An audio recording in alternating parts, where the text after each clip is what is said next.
लोकसभा चुनाव में इंडिया गठबंधन को समर्थन किया था और उस इंडिया गठबंधन के समर्थन से लगभग इंडिया गठबंधन के लोग, विशेष तौर पर हरियाणा में कहूँगा और पूरे देश में अगर बात करें तो सपा वाले भी कई हमारे सहयोग से जीते और इंडिया गठबंधन के बीच में कांग्रेस ने भी 5 सीटें हरियाणा में जीती हैं। लेकिन जिन पर सीधे सीधे 3 सीटों पर हमने पूरा डट करके काम किया, जिसमें सोनीपत की और अंबाला की और उसके साथ साथ में गुड़गांव में भी हम बहुत जोर लगा रहे थे, लेकिन उसके साथ रिजल्ट नहीं आया। लेकिन हिसार में हमने बहुत अपनी पूरी टीम के साथ जोर लगाया तो बहुत अच्छे रिजल्ट मिले। तो क्या मानते हैं जो अपने प्रयास करे सफल रहे उसमें? लेकिन कहीं ना कहीं हमारे उस प्रयास का शायद जिस राजनीतिक दल को या गठबंधन को हमने समर्थन किया था तो उनकी ये सोच हो भी सकती है कि भाई हम तो अपने बलबूते जीते हैं। लेकिन कोई आदमी कुछ भी ओवर कॉन्फिडेंस में हुए तो पीछे कांग्रेस की 30 थी और हरियाणा के अंदर बीजेपी की 40 थी। उन 10 सीटों पे जेजेपी ने समर्थन करके, जो घुर विरोधी थे विचारधारा के, बीजेपी को समर्थन करके पूरे प्रदेश में लूटपाट मचा ली। अब जेजेपी का नाम उसका परिवार भी लेना नहीं चाहता और देश के लोग तो क्या, प्रदेश के लोग तो क्या लेंगे। बस इतना कह सकता हूं कि आज भी हम उसी दूरी के बीच में हैं कि लोकतंत्र सुरक्षा पार्टी के साथ जो 10 पार्टियां का और समावेश है, जिसमें बाबा साहब भीमराव अंबेडकर के पोते भीमराव यशवंतराव अंबेडकर के लोग आज हमारे साथ में आए हुए हैं।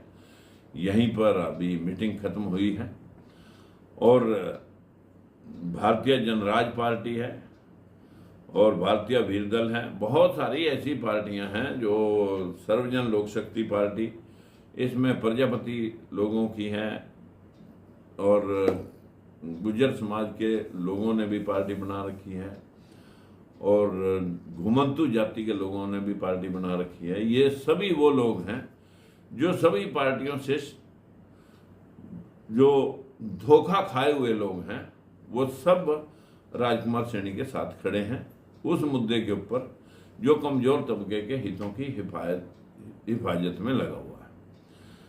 लेकिन मैं कह सकता हूं इस बात के ऐसी स्थिति हम अभी नजदीक में इसी मंथ में आपके सामने रखेंगे कि जो पार्टी इन मुद्दों के ऊपर हमारा समर्थन दे या ले, वही सत्ता तक पहुंच सकती है।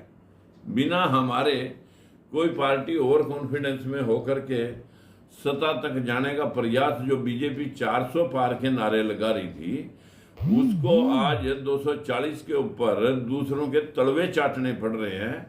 और वही कांग्रेस पार्टी जो कभी 40 पर थी, वो लगभग 230 पे गठबंधन चला गया। आज हम दावे से कह सकते हैं कि हमारे उस प्रयास का आंकलन अभी बाद दस्तूर जारी है और जारी रहेगा। समाज के लोगों के साथ जो भेदभाव कमजोर तबकों के साथ सत्ताधारियों ने किया, वो भविष्य में किसी के साथ मनमानी न करके सबको सामाजिक न्याय के नजरिए से आंख से देखेंगे तो वो अब सत्ता में बैठेगा। ये नहीं कि कोई आदमी कहा कि भी मैं बहुत बड़ा सिकंदर हूं और मैं ही सत्ता को हासिल कर सकता हूं, ऐसा नहीं है। जबकि बीजेपी ने तो मान लिया है कि अगर नायब सैनी को सैनी समाज से मुखिया बनाया है, प्रदेश में मुख्यमंत्री बनाया है, तो बीजेपी को ये पता लग गया था कि ये 5 सीटें भी आनी नहीं थी अगर नायब सैनी को, ये मनोहर लाल खट्टर को बदल करके सैनी समाज से जो इन्होंने राजकुमार सैनी की मुहिम को चलाने का प्रयास किया। इसके लिए हम जहां नायब सैनी जी को बधाई देते हैं, वहीं पर बीजेपी को भी ये आईना दिखा चुके हैं और कांग्रेस को भी अभी हाल ही में हमने समर्थन दिया था। लेकिन विधानसभा में वो क्या करने वाले हैं, हमारा समर्थन देंगे, लेंगे, नहीं लेंगे, ये इन फ्यूचर बताएंगे कि क्या हमने करना है, हमारी क्या रणनीति थी। आज इसी के ऊपर एक मीटिंग हुई है और 1 हफ्ते के अंदर ये सभी संगठन इकट्ठे होकर के एक प्रेस कॉन्फ्रेंस के जरिए एक बड़े धमाके की ओर बढ़ रहे हैं। तो क्या इंडिया गठबंधन या कांग्रेस के साथ नजदीकी या कोई संभावना है इस तरह की?